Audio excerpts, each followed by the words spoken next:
And thus, game two cancels out game one, and we now just have ourselves a best of three. Welcome back to the OPL. Obviously, Chiefs taking out game two there, looking more decisive than they were in game one.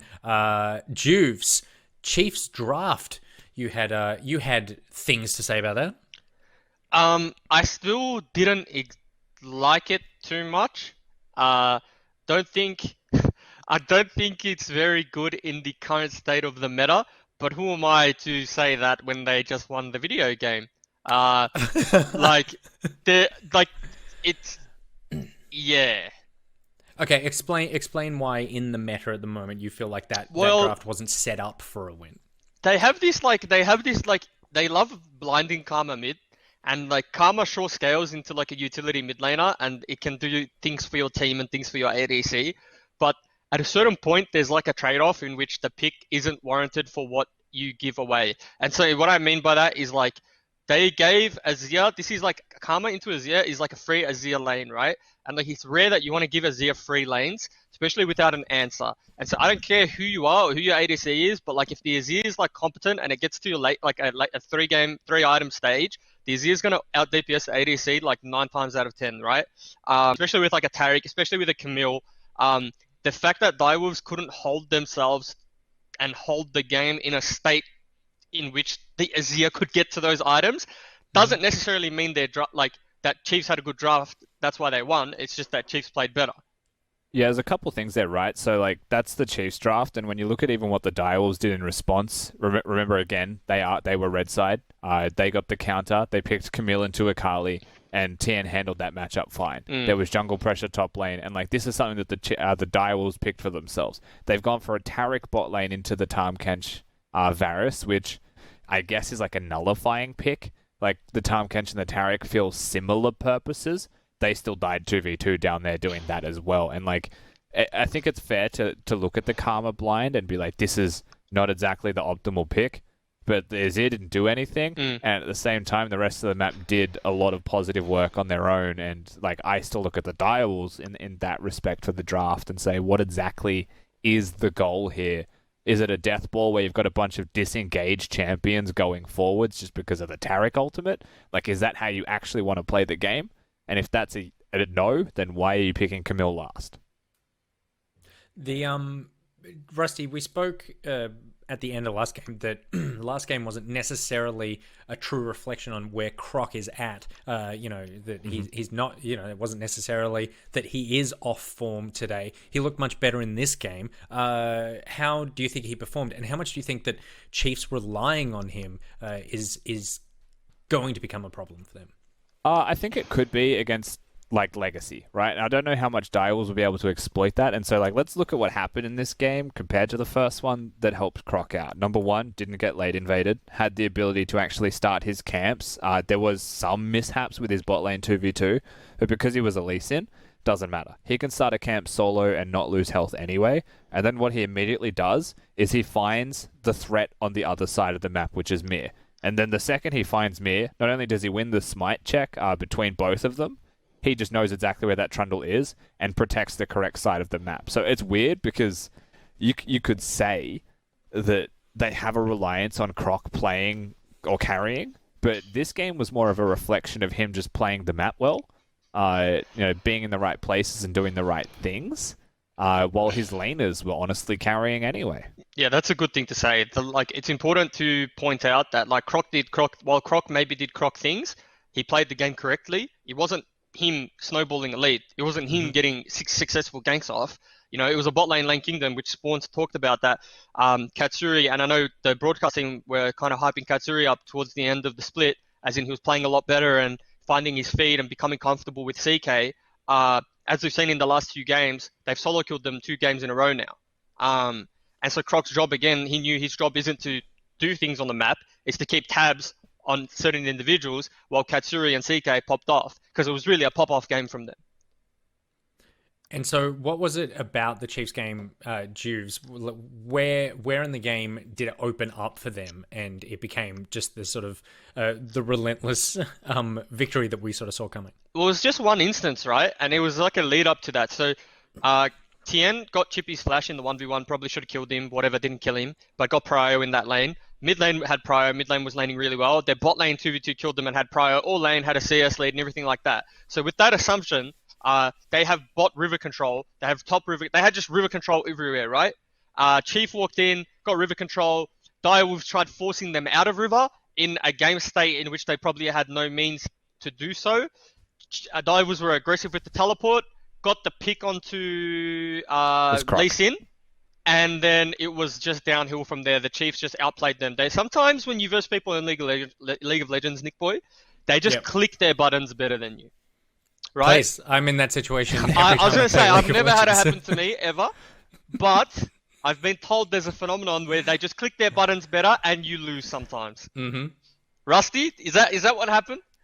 I mean, the way that Chiefs play League of Legends, Jubes, it happens a lot. They will just feel confident, and you can actually, like, if you watch that game back, you can see the build-up. You could see the moments. You know, it was a trade top lane where it was a flash advantage for Tien. It was the 2v2 kills in bot lane. It was winning the smite in the jungle role. And, like, those things, while they're all, like, 1% victories, when you're the Chiefs, that's an opportunity that starts to build. And then that team fight comes in. The Direwolves choose the team fight. And the Chiefs say, this is like, we win this. We're just better players. And that's the fight that they win. A lot of the time you out-micro people in certain situations too. It's not necessarily because maybe you're mechanically better, but it's the pressure, the accumulative, oh my God, am I English? Accumulative pressure that you put onto a team. And so like with that TP, was that the pressure TP was feeling from, 2 minutes before where Akali nearly solo killed him in top lane and he thought his matchup was just going downhill and fast? So it is the pressure and the pace that Chiefs put on you from that early game that led to them being outplayed. So, obviously, Chiefs taking out game 2, but it wasn't a total loss for Direwolves. Who did we like on Direwolves' side, Jews? Who's still giving you some hope? Look, I think that game was a disappointment all round. Like, I don't think there was, like, if I'm being brutally honest, I don't think there was a shining light in that game in the sense that they were just slowly losing until they lost. Everyone should just go. It's a fire sale. Well, it also wasn't that bad, right? It wasn't a blowout from like 10 minutes. They lost bot lane 2v2, which you never want to see in a competitive game.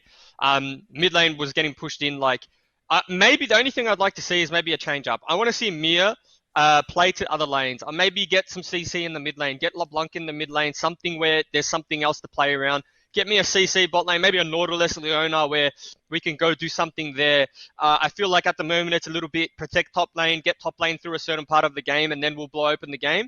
But I more want to see a change in play style as opposed to who is playing well. Just change the way you're playing as a team, I think, is a fair way to put it. Rusty, your head's about to fall off from the nodding. Yeah, no, I agree. Yeah. I think that if you're going to change the way that you're playing League of Legends, the hard part for the Direwolves is like that's the way they've been doing this. Like it's playoffs. It's not a regular season game. So changing that is kind of like reinventing the wheel for them. The way that you could address this is through draft stuff, or it could be through itemization. Like at the end of the day, it was a tank build or a defensive build from Chippies when they're playing towards him. And is that really the way that you want to play this out? With Cupcake playing, it seems that they have a preference to the Ezreal and like a roaming or an unconventional support. Is that actually the way you want to play this? Like maybe it's a Nautilus that you need down there to be able to bring jungle pressure down there in the first place. Like they maybe want to reassess the individual lanes and draft to try and fix this. Is Decoy able to play? Is that what we want to see? Maybe we want to see Decoy. Yeah, I don't think that would be bad. Yeah. I'd love to see a Decoy. I never get to see him in the studio, so it'd be nice to actually see him here. We are heading into Game 3. Direwolves took Game 1. Chiefs taking out Game 2. It's time for Game 3. Chiefs versus Direwolves, and the Macca's Champ Select. If you're craving the taste of your favourites, head to Macca's for a fast, safe and contactless drive-through experience. For your Macca's run, contact-free, we'll be here.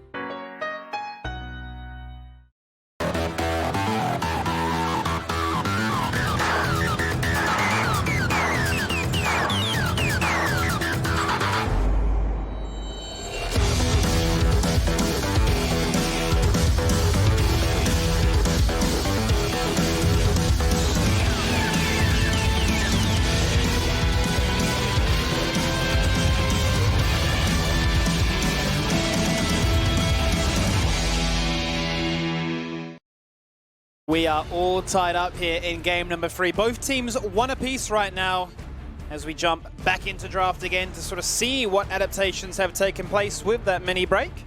Understanding, well, both teams, or both games, quite honestly, Spawn, it was very much the Direwolf show for game 1, the Chiefs show for game 2, and much like the Avant Order series, you know, I wonder if we're going to have a mashup of different ideas, or if we're going to get still that sort of same narrative if it's one apiece.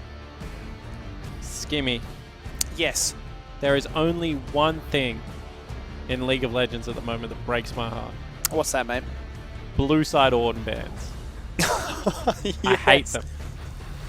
Blue side Orden bands suck. He is the strongest champion in League of Legends. Bar none. I mean, I love the way LS talks about him. He says he has no losing lanes. He only has, like, even lanes. Like, you can always fight for Prio. In bad lanes, he can run Spellbook and still kill you at level 6 if he just swaps out for Ignite from 100% health. Yeah. He gives you about 6,000 gold free, like in an average game. He is just all round. Like, he's an initiating tank that's really good at peeling, that also breaks down structures like Java more, ult. Like, there's just so much to this guy's kit. And he comes on board from like level 4. He has some of the best gank setup in the game. If you can't play him and you're in the second versus third match, I think that's a serious weakness in the Direwolves gameplay. I'm going to throw this to you. I wonder if it's not a case of we can't play it, but more that we just don't want to have it. No. And Wrong. is there You ever, always is there want a it. situation? Is Every that ever a possibility? situation. There is no bad situation. So let's give an example, right? Okay. Aphelios is the strongest AD carry on the current patch. Mm-hmm. If Ornn is on Misfortune's team, Misfortune is stronger than Aphelios. It's true. That's literally how the game works. You at 2 items, if you have Molten Edge plus Essence Reaver on both of those champions, Misfortune is all of a sudden 1,600 gold stronger. Like, at a neutral standpoint. So he even swings matchups like that. Like, there are just, like, if you can get a Obsidian Cleaver or whatever it's called, the Black Cleaver, you get upgraded Trinity Force. There are just some matchups that you should not win at like 2 items. Like, Corki has some matchups that you don't win, but if you have an Ornn on your team and he upgrades your Trinity Force or your Infinity Edge, you just win it. Like, it just is a gold injection into your team and it just warps map state. And I think that is just, you know, craziness to have to ban Ornn and Set on blue side. Yeah. It begs the question, right, as to, you know, have there been other picks that, you know, Chippies has prepared, that he's practiced, that he just feels like suit what they're looking to do as an overall 5-man squad, and that he's like, look, you know, yeah, Ornn is fantastic, he's definitely incredibly strong on the meta, but I feel like, you know, if we're going for this 5-man composition, I would much rather have the likes of, you know, an Aatrox or, you know, a Renekton, for instance. Yeah, I mean, that could be definitely the case. Like, if he's more comfortable playing flanking, diving champions, like, yeah, I could definitely see that being the issue. But, like, what I'm actually doing right now, for everyone wondering, is I'm just pulling up the Direwolves pick ban for Season 10. Mm-hmm. And their most banned champion is Ornn. They have played it once all year. Yeah, and that was on Chippies. So I would love to say you're right. This is like a preferential playstyle thing. But my gut feel is Shock doesn't play it and Chippies doesn't play it. And this has been the best pick in competitive League of Legends for 3 months. Do you feel like it's going to be a make or break pick in the sense that, you know, if they can't deny it away? Against Legacy, absolutely. Yeah. Like, if you have to ban Ornn, both sides of Summoner's Rift versus Legacy, that's that's just a free... I mean, it's 33% of your pick ban gone. Yeah. Like... And Tally is a gun mid lane, and Topoon plays it really, really well top as well. So, like, against Legacy, I think, like, this is actually a drafting problem.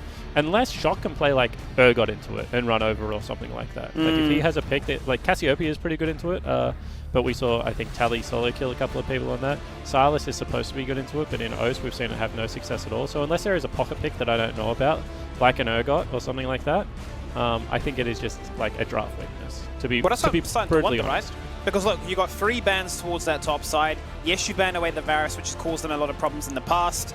And then the Chiefs have responded by targeting out Cupcake, right? So what has he got left in his arsenal? What he's played in the split when he's had a chance to start over decoy. He's had the Taric and he's had the Time Kench, right? So I start to wonder also, you know, with those 2 picks being the last to lock in, do Direwolves play something standard, or do they have something to say, look, you know, we've been hiding this, now is the time to utilize it. It is a best of 5 situation. let's throw our balls to the wall, basically. Yeah, I mean, this is an interesting matchup. We saw earlier today that Order were willing to pick Nautilus into Thresh multiple times. And they do have a tank prepared in the top lane. Okay. This is the first Maokai game I think I've ever seen Chippies play. It's going to be interesting. What do you think if the Kayle is the response? Because I can understand the idea of the Vladimir, right? You know, you're looking just to walk at them, destroy them, and Vladimir would obviously shut a lot of that down. Is there an argument to say that Kayle will do much the same? Well, it's interesting, right? Because in my opinion, Maokai is one of the few tanks that actually beats Vladimir. If you get to him before he uses Sanguine Pool, you actually stop him from blowing up your backline. And you have a lot of layered CC to be able to hold him into place. Now, still gives Vladimir a free lane, and you never want to be able to do that. And you have to play the matchup really well. But I think that Kayle early game should struggle against Maokai. He's the best laning tank, for sure. Maybe Cho'Gath is up there as well. But both of them are really good laners. But with a Olaf as your jungler versus Trundle, I think that you should have enough protection to get to level 6. And from there, I think that Kayle can just free farm. And if you have a free farming Kayle, nothing outscales that. I mean, we saw Eminez, I think, earlier this year play Kayle a couple of times, and we just saw that at 6 items, the champion is unbeatable. There is nothing stronger at 6 items. Yeah, I mean, you talk about Kasten, right, with scaling and hitting those break points in terms of levels. Kayle is very much the same, where it's, hitting 6, 11, 16 and onwards, right? And then you start to go, like, how do we actually beat this? The guy is just 1v3 in our base, flashing in aggressively, and the team are like, we're waiting for a Minuet to crash in before we can even, assist you, right? That's a gross pick. Yeah, we actually had this exact argument in the Order House. That's why I'm laughing. Literally yesterday, like, who were the best 6-item champions? We came up with Yuumi because her 6 items are non-conditional on boots. We came up with Cassidy and we came up with Kayle. Now, obviously, Yuumi is disqualified because she's relying on a tank to get her maximum worth. She's really a 12-item pick, right? Yeah, sure. Whereas Cassidy versus Kayle came down to ultimate versus Zhonya's usage. And if something is that nuanced on who scales heavier, like, the answer is they both just scale really, really well. So if Thean can get to that latter stage of the game, expect him to be able to 1v5. Well, let us see. As we enter the Rift in for game number 3, both teams sitting at 1 apiece right now. Both games have been pretty one-sided when they have been able to pick up those victories, and with Ornn being denied away with the first pick priority, a lot of eyes and a lot of attention really goes into Chippies to sort of see what this Maokai can achieve. Yeah, and I'm really excited for the Direwolves comp because they're playing, actually, without giving too much away, what I think is one of the strongest metas, and that is if you don't have center on your team, triple frontline seems to be really good at the moment. Obviously, Cupcake isn't on the heaviest frontline, but Thresh is still okay. He has Aftershock. He's going to build a little bit of health and some resistances. Yeah. But they've got 2 really beefy frontliners in the case of Trundle and Maokai. So I honestly think that the Direwolves comp is superior. Now, where does that fall down? If Kayle gets accelerated, or if this game goes too long, then this game becomes quite difficult for you to be able to deal with. But Chippies is going to be able to deal with the LeBlanc pick incredibly well. It's one of the strengths of the Maokai picks. You're going to have Miru to be able to shred through the resistances on Croc. That means he's no longer a backline diver. If Korea CK makes any mistakes, he's also going to get shredded. And then you have Aphelios as like the strongest AD carry ever to exist, bar none. So I really like the Direwolves comp. If the Chiefs pick up this win, they are doing it kind of in spite of the pick ban phase, in my opinion. Mm-hmm. I'm interested to see, echoing the sentiment that the casters made actually on the analyst desk, leading into this one about, can we get Cupcake to play something a little bit more aggressive? Hate to cut you off, mate, but look at top lane right now. The level 1 engage, they want to make it happen. Oh, he fails to flash to you, no! Not like this! That is actually just the wildest gank I've ever seen. Chippy starts W, completely cedes any pressure he's going to have in that lane, just to be able to set up the kill. Do they go back there? You'd imagine so, right? I mean, absolutely, after he headbutted a wall. He's getting the Alistair cosplay on. Oh, you hate to see it.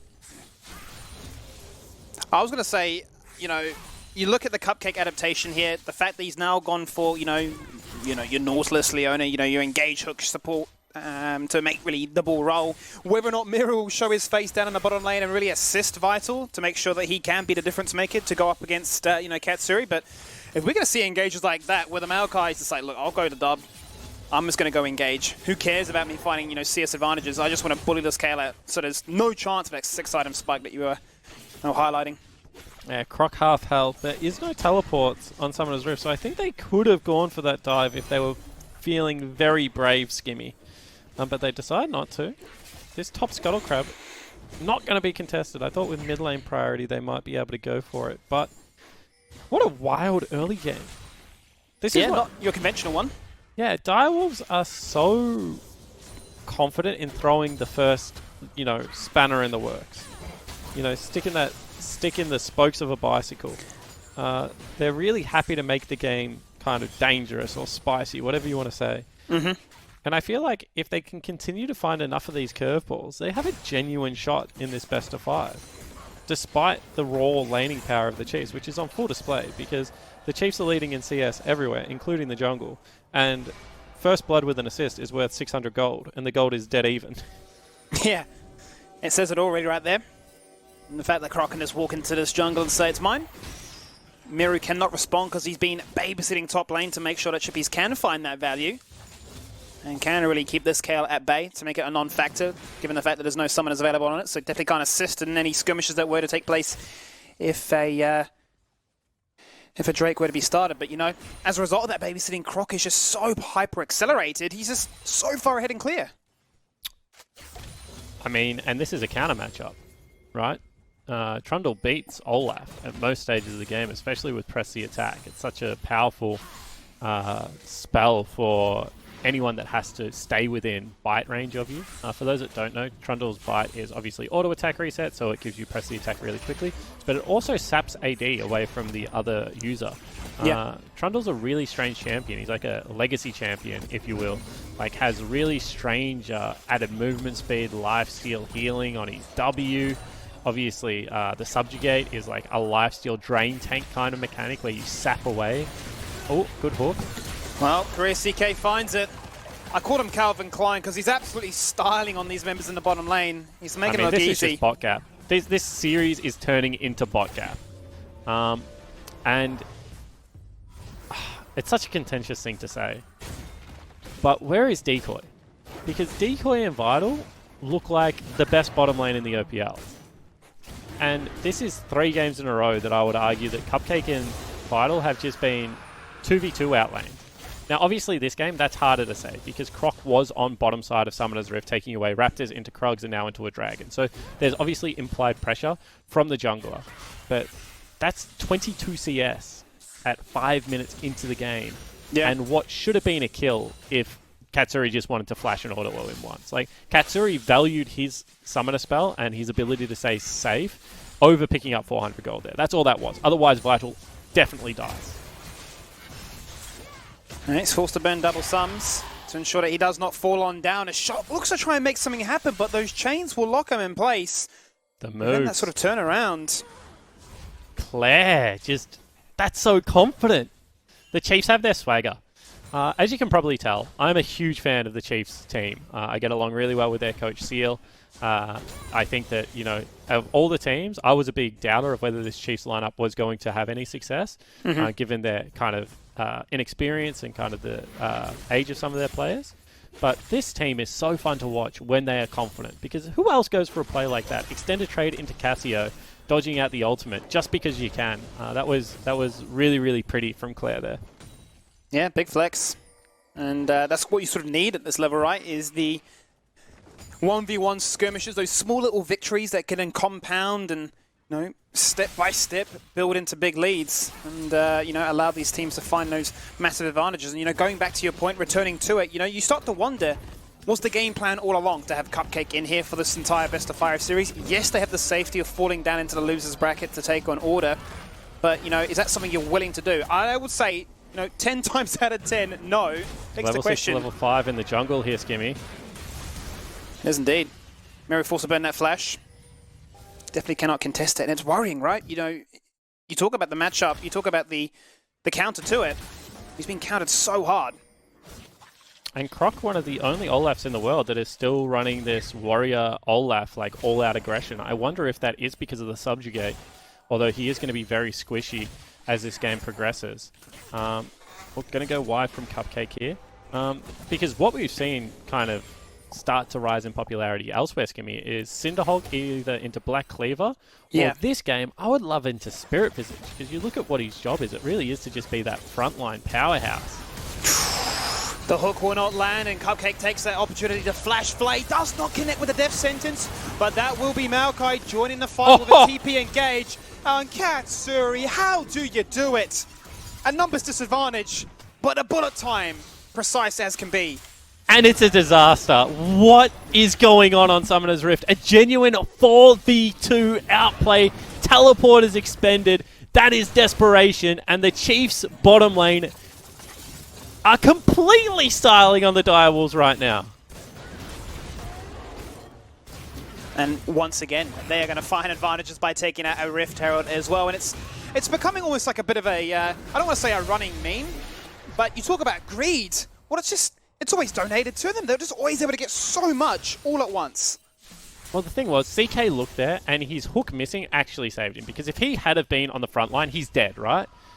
But then they commit the teleport, and Thean doesn't have teleport available. So he says, all I can do, guys, is take an extra turret plate and, like, farm up my wave. And then he just hits him with the salute. The 0-7 in chat, like, Godspeed, gentlemen. Like, this one's on you.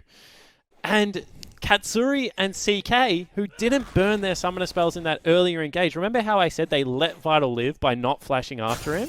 Yeah. That is why you do that, because you create so much pressure on Summoner's Rift. And they know they have to make a play bottom, because otherwise this gold lead is getting out of hand. They look for it, it fails, and now you lose the map in multiple areas. Well, it's the second time now that Dire will be looking to play from behind, and spelled disaster for them in the game beforehand. Now clear return to this lane with the completed boots as well.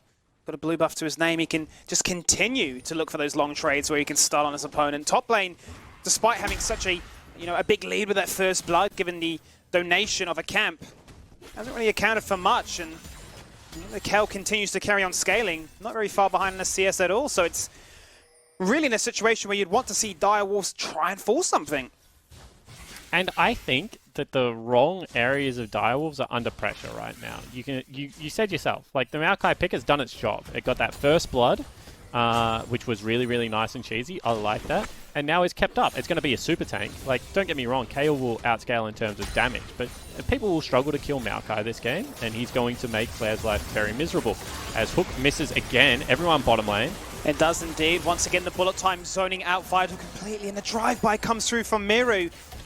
He's unable to resist in any capacity at all. Olaf is in the area. He will make sure that they can't look for a potential re-engage of that. And now we're starting to see glimpses of that Direwolves, engage. They need to make something happen. Chippy's responds. Chippy's in the area, but with Dragon up and available, you just still imagine that Chiefs are the one in the driving seat, as displayed by this play here. He flashes in with the Ragnarok, and nothing will stop this man. Summoner Heal comes out, and Vital's left at his tower. Force to lick his wounds.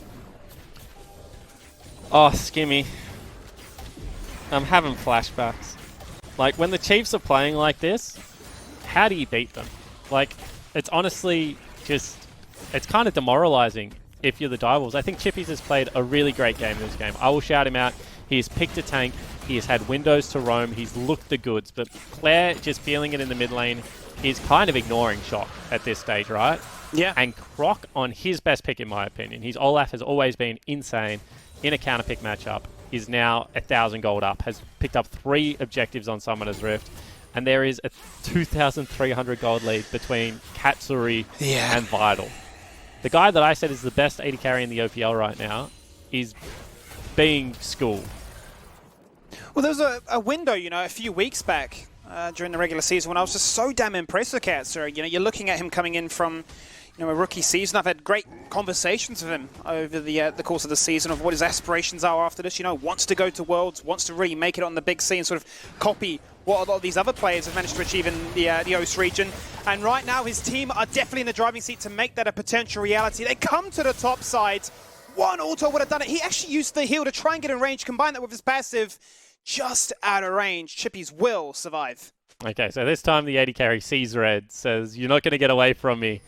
Will burn a summon a spell. Ultimately, will not pick up the kill, but still should be able to do so much damage to this turret. And the Direwolves again seem content to trade. They're going to throw 3 members down into this bottom side. Looks like Thean's already got the wave though. If he can get out, this is going to be another turret falling for next to nothing. Can Direwolves find this one? Oh, the hook would not have actually connected. But Tien still Doesn't matter. willing Still to love use the that flash. Absolutely. Because the thing about Kayle is all she needs is experience and a little bit of farm. So Thean dying there would have been just messy. And I love players that are disciplined enough to be like, okay, I already made the mistake by trying to take the caster creeps as well. I should have just contented myself for the range creeps. Let's burn the flash. Let's not burn the ultimate so I can actually go back and farm a little bit more. That's really nice discipline play by Thean. And you can see that it is going to be another gank onto Chippies. It is. Katsuriel's donated all that plate gold. He now actually takes the turret down too. And a lot of that is available and made very strong as a result of the fact that these 2 bruisers just go around the side, look for the re-establishment of Chippies coming back to this lane. They burn the ability for him to defend with, strength. And now, bear with me, Skimmy, because I'm going to try and explain a concept of how you actually snowball in League of Legends. So Croc cleared his bottom side jungle before he went into that top lane play, right? And the reason that is important is because Croc then has the option of going topside, actually taking full control of that area of the jungle, and taking down 5 turret plates. Now, the ideal play there from the Direwolves is to split the map and take bottom lane turret. Obviously, they didn't get that objective. They got very little damage done to it. But even in the ideal scenario, they were never going to get any jungle camps. Now, it turned out this time that Croc didn't get jungle camps in the topside jungle either. You can see that they're actually just respawning now. But Croc makes sure he's recalled and off the map while the time that his bottom side jungle camps are also respawning. And this is pretty complicated and it's hard to get your head around. But what that means is every single time Direwolves splitting the map, they don't have the choice of whether the camps are up or down. They're losing 400 gold worth of jungle camps, whereas Croc is always taking them. And this is how you grow your lead as a jungler. Looks like there's going to be a fight over this Herald, however, so we'll come back to it in a second. We will indeed. He's up by 30 CS at the moment and is looking to make that more impactful to share the wealth around this team because the Rift Herald is what they want to contest. Nature's Grasp comes out, a flash hook here from the Fresh to flay in a Nautilus of all things. Well, this time, however, will not find much value. The Ragnarok will be the difference maker as it takes down Chippies. Death charge onto 2, full disengage here as Mirror is forced to flash away. No jungle, no smite. Chiefs will pick up this Rift Herald. Yeah, they'll grab themselves another objective. They win that fight. It was a little bit closer. But what I was trying to get to in a long way is that right now the Chiefs are completely controlling the style of this game. And Direwolves, by not responding to it, by instead deciding to split the map, are just playing the exact League of Legends that the Chiefs want you to play. If you do not take fights like that, if you do not fight fire with fire, they will continue to grow this snowball, if you will, and push it down the hill. You can see the difficulty with it is if you take the fight and you lose out on the objective, you don't get anything on the other side of the map, and you stare down a 6,000 gold lead at only 16 minutes into this game. It's getting quite ridiculous at this stage here, Spawn. You know, obviously from game number 1, they had the mental reset. They've come into this one. They came into game before just with a complete new identity. Look, you know, we don't really care about that one. We know what we're about. We know what we can achieve. And we know that if we can find these big advantages, you know, in these early stages of the game, we won't allow teams to reach those hyper-scaling moments where we've sometimes, you know, fallen victim, sometimes found ourselves rather vulnerable. And, you know, Katsuri, you talk about him being so accelerated. Croc also, you know, these star players are just making it very hard for Direwolves to find a target to pick and to try and shut down. So where do we go from here? Looks like they're not willing to give up soul points, Skimmy. We're going to have another fight over this Ocean Dragon. Good news for Direwolves fan is they are there first. They don't have control of their side lanes. The longer this goes on, the more they ultimately will lose out on. But we'll see whether they can actually take the fight before the game is out of hand. But just look at the damage discrepancy between these AD carries. Vital and his affiliate are still trying to complete that Essence Reaver. You look at Katsuri's Misfortune, he's got an Infinity Edge and an Essence Reaver. The guy is a monster. The Drake will fall on down, Chiefs will secure it, and they guarantee themselves a team fight, which will open up by taking out one. Shock finds little to no value with that Miasma, and Croc just steamrolls through that team fight. You highlight those 2 members, and they are the ones that do the damage, the ones to keep your eye on. And Claire, he is just roaming around and not letting anyone live. And I like that from Claire. This Maokai was picked to make his life miserable. So what does Claire do? He sends a really strong message. Don't pick the Maokai. My LeBlanc is superior. I will trade Flash with you, sir. And the Chiefs, they just look at their best. They are honestly such a pleasure to watch when the game is like this. They're going to fix their top lane wave as well. I said after they win a team fight, this is a team that always takes the maximum. They just got 2 turrets and fixed every wave on Summoner's Rift. We take another look at this one. CK is going to thread the needle. Chippies would have loved to have eaten that hook, but he did not. Shock runs the Nautilus ultimate back through the entire team as well. And you can see both carries, they didn't use a spell offensively. Vital not there. Obviously, Shock running away as well after he took all of his health from the LeBlanc burst. Honestly, this is a clinic on how to set up really good team fights. If you are a young League of Legends player, watch this game back because the Chiefs have done it so well. Absolutely. You know, ever since Kel got taken out there for that first blood and, you know, Miru really babysitting it to try and make the Maokai come online. They haven't shown any signs of weakness from that point onwards, and the scoreline definitely reflecting that, and the objective control to match. It's very nearly coming to a close, to a flawless game, right? Not a single turret has fallen down, and a big component as to why Chiefs find themselves in this situation, around about 7k gold up. And we have a thing called a golf clap moment in League of Legends, Skimmy, which is where you can do everything right and a team still like just does something that's either like giga brain that you would never have thought of or makes like a really good play. And we say, you know what, you just golf clap and move on. Like, you can't get annoyed about it.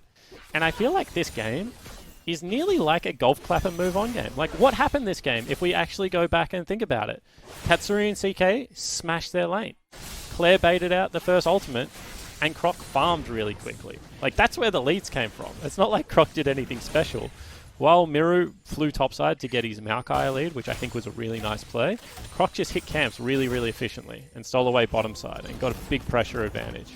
And I think it was Jews that was talking about this. Hook is on, see whether they can get anything here. They're going to look for it, but that's a massive knock-up as a form of retaliation. The Stone Plate buying time for the team to walk into a choke spot. Okay. Sorry there. Nothing achieved. But I think Jews was talking about, you know, do teams actually make mistakes, or is it just a response to accumulated pressure that is happening elsewhere on Summoner's Rift? Yeah. And this game, I would argue that the Direwolves have fallen down a couple of times, but it has well and truly just been due to the accumulated pressure that the Chiefs are currently putting on Summoner's Rift.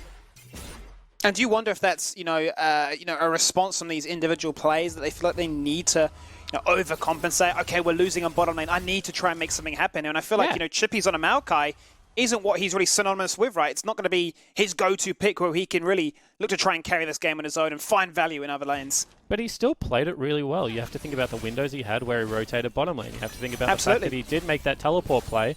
And if it goes a little bit better, if Vital hasn't burnt summoner spells or something, that play should have worked. So I think this game has not been Chippy's deficiency. I think that the Maokai was a great pick, and he's played it fairly well.